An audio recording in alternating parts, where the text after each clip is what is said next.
Welcome to the deep dive, everybody. We're going to be taking a look at a story that's kind of ripped straight from the headlines today. It really does read like a thriller, but the implications here go way beyond just a single case, you know? Yeah, absolutely. Huh. We've got notes, we've got articles, we've even got firsthand accounts.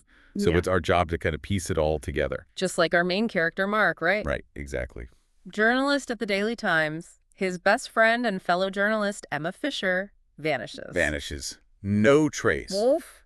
Gone. And that's what's so weird, right? They were close, they were always bouncing ideas off each other. Right. But this time, Emma was being super secretive. Unusually so, yeah, even for her. And she was known to be, pretty tight-lipped. Exactly.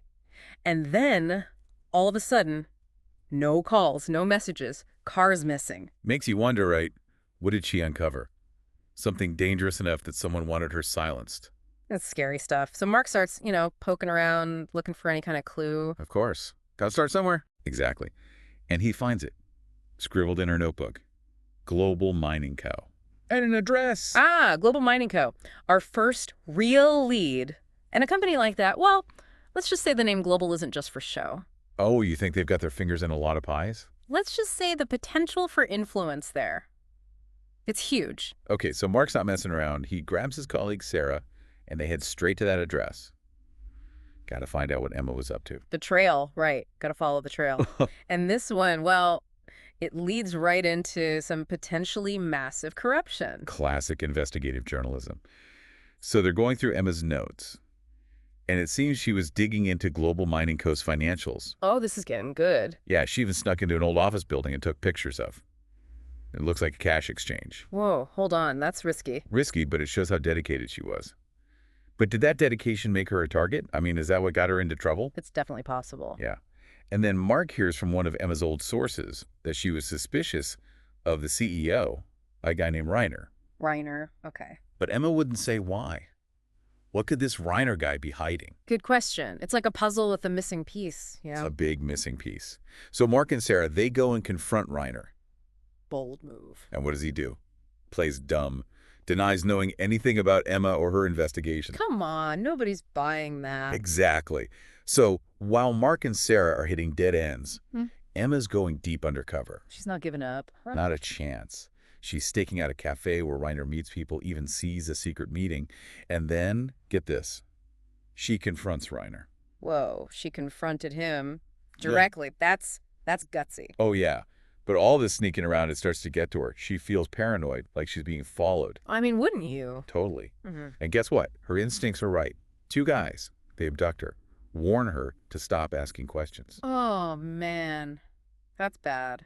Really bad. This isn't corporate secrecy anymore. This is serious. Yeah, this is way past that. Now it's about getting Emma back safe. So they get a tip that leads them to this small town out of the city, where Emma was asking about land owned by, yep, you guessed it, Global Mining Co. Global Mining Co. They're everywhere. So Mark and Sarah, they follow her trail to this abandoned warehouse. Oh, no. This sounds like it's going to be bad. They find Emma's car, and inside, contracts, payment records, proof of Global Mining's dirty dealings. The smoking gun. But abandoned warehouse. Are we sure this is a good idea? I mean, probably not. But right as they find this evidence, Oh, no. Global Mining operatives catch them red-handed. Talk about a cliffhanger. This is intense. It is.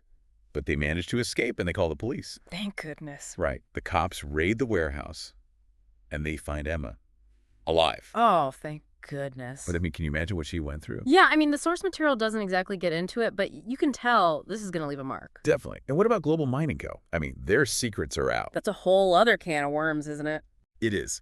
And that's a question we're going to be digging into in part 2 of this deep dive. Stay tuned. Welcome back to the deep dive. So we know Emma's safe, but it's pretty clear she's been through a lot. Oh, yeah.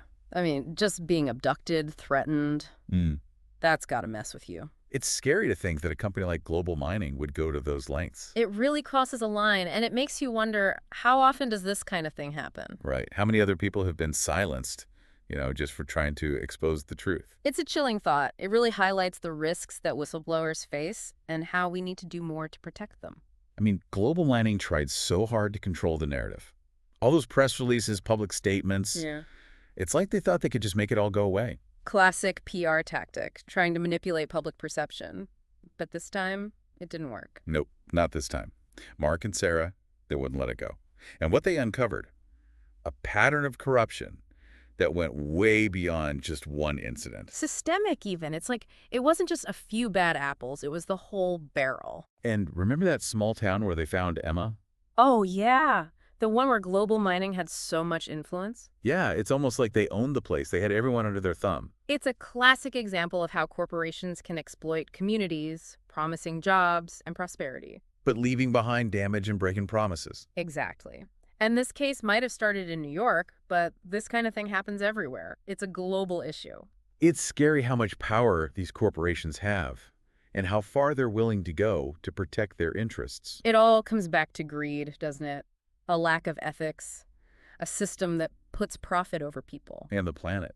I mean, they abducted someone. That shows you where their priorities lie. No doubt. But there's also a positive side to this story, right? Emma's courage, Mark, and Sarah's determination. He shows that people can fight back and win, even against powerful forces like global mining.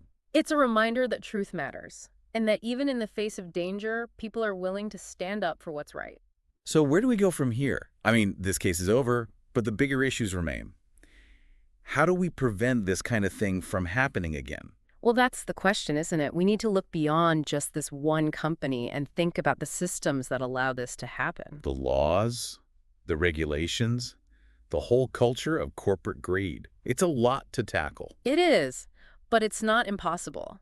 And that's what we're going to be diving into in part 3 of this deep dive. Stay tuned. All right, so welcome back to the deep dive. I think we've all had some time to process what we've heard about Global Mining Co. Yeah, pretty shocking stuff. Really makes you think. But like, where do we go from here? It can feel kind of overwhelming, you know, like what can one person really do? I get that. You hear these stories and it's like, oh, that's terrible. But then what? Yeah. It's easy to feel powerless. Exactly. So what's the answer? Do we all need to become like investigative journalist superheroes or something? Well, haha, I wouldn't necessarily recommend that for everyone. Okay, good, because I'm not sure I have the right trench coat for that. But seriously, what can we do? Well, first off, supporting investigative journalism is huge EE. I mean, without folks like Emma and Mark and Sarah, global mining might have gotten away with it. Right, their secrets would still be buried. But that kind of journalism, it takes resources. Oh, absolutely. Investigations, lawyers. Yeah. It adds up. So even just subscribing to a reputable news outlet or donating to an investigative journalism organization, that helps a lot. Makes sense. Supporting the people who are digging out the truth. But what about spreading the word? I mean, once those stories are out there, how do we make sure people actually see them? Yeah, great point. Share those articles on social media. Talk about them, with friends, family, whoever. Keep the conversation going. Right, because if nobody knows about it, then what's the point? Exactly. Public awareness is a powerful tool. Okay, that makes sense. But like, what about when you want to do more than just share an article? What about actually, taking action? I like where your head's at. Never underestimate the power of contacting your elected officials. Let them know that holding corporations accountable matters to you. Oh, right. Like push for better laws, stronger regulations, that kind of thing. Exactly. And hey, remember the power of your wallet. You can choose to support businesses that align with your values and not support the ones that, maybe cut corners or do shady stuff. Hit them where it hurts. Right. But also, I was thinking, and maybe this is getting a little deep, but do we also need to be careful about not getting manipulated ourselves? Oh, 100%. We're constantly being bombarded with information, especially online.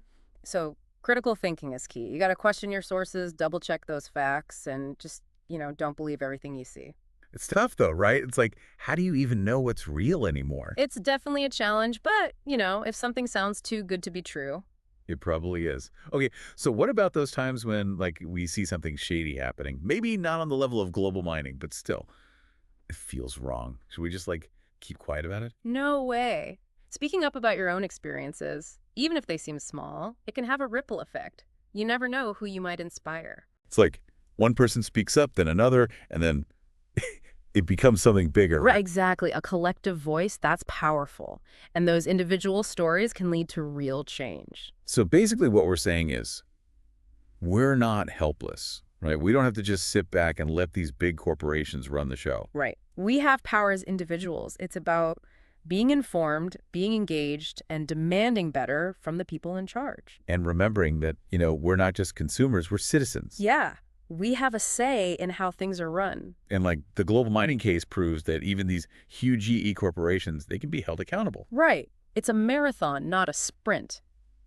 But every step we take gets us closer to a world where corporations work for the people, not the other way around. So that's our challenge for everyone listening. Mm. What will you do? It doesn't have to be some huge dramatic thing. Just start somewhere. Have those tough conversations. Support the people doing the hard work. And don't forget that your voice matters. Thanks for joining us on The Deep Dive.